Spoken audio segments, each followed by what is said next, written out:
आज मैं बताने वाला हूँ पार्ट्स ऑफ स्पीच के बारे में। पार्ट ऑफ स्पीच के बारे में जैसे आप देख रहे हैं नाउन, NOUN, नाउन मतलब संज्ञा। दूसरा है प्रोनाउन, प्रोनाउन मतलब सर्वनाम। VERB, वर्ब मतलब क्रिया। एडजेक्टिव, एडजेक्टिव मतलब विशेषण। एडवर्ब मतलब क्रिया विशेषण। 6 नंबर है हमारे पास प्रीपोजिशन, PREPOSITION, प्रीपोजिशन संबोधक, संबोधक। 7वां है कंजक्शन, CONJUNCTION, कंजक्शन समुच्चय बोधक। 8वां है इंटरजेक्शन, INTERJECTION, इंटरजेक्शन विस्मय बोधक। अब मैं बताने वाला हूँ नाउन, द संज्ञा किसे कहते हैं। चलिए देखते हैं। किसी व्यक्ति, वस्तु, स्थान, गुण तथा गुण के नाम को संज्ञा कहते हैं। अरे किसी व्यक्ति, वस्तु, स्थान तथा गुण के नाम को संज्ञा कहते हैं। जैसे मोहन, ये क्या है? व्यक्ति है। किताब, ये वस्तु है। स्थान, कक्षा, स्थान है। तथा गुण, सोना क्या है? गुण है। अब हम बात करते हैं दूसरा प्रोनाउन, PRONOUN, सर्वनाम। इसे सर्वनाम जो शब्द संज्ञा के स्थान पर वाक्य में प्रयुक्त होते हैं, जो शब्द संज्ञा के स्थान पर वाक्य में प्रयुक्त होते हैं सर्वनाम कहलाते हैं।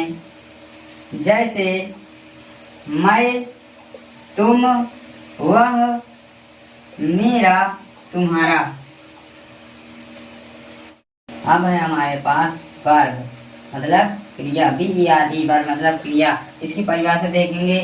जिन शब्दों से काम का होना पाया जाता है, कह रहा है कि जिन शब्दों से काम का होना पाया जाता है क्रिया कहलाता है। क्या कहलाता है? क्रिया कहलाता है। या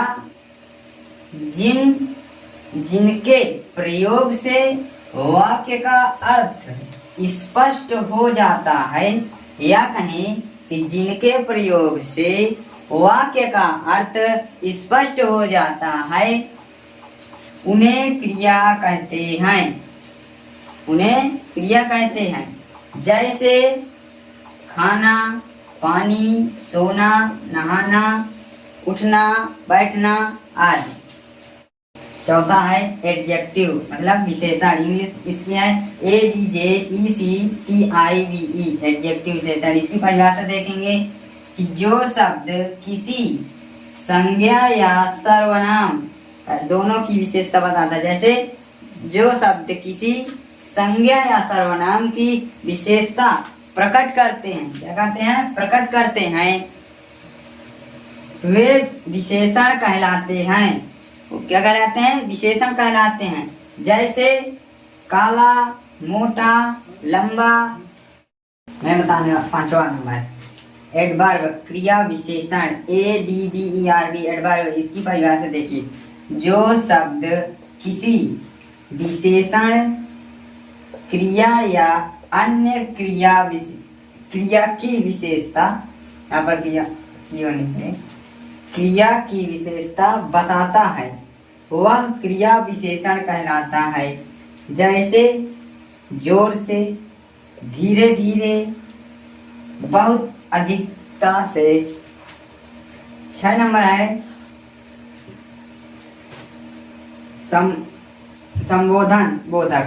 इसकी परिभाषा है कि जो शब्द संज्ञा या सर्वनाम के पूर्व प्रयुक्त होकर किसी दूसरे संज्ञा या सर्वनाम से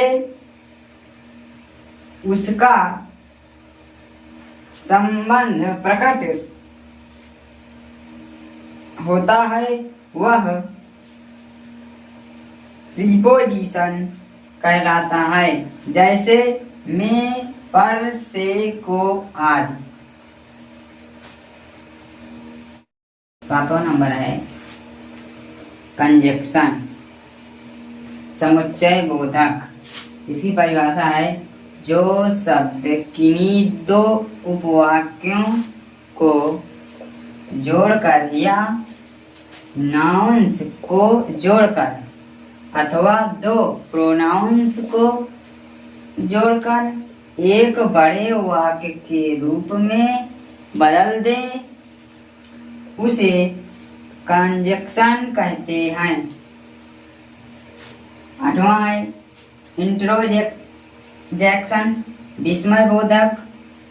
इसकी परिभाषा है भाव प्रकट करने वाले वे शब्द, भाव प्रकट करने वाले वे शब्द जिनसे आश्चर्य, दुख या हर्ष, आश्चर्य, दुख या हर्ष प्रकट होता है, इंट्रोजेक्शन कहलाते हैं। जैसे आह, ओह, अरे, वाह।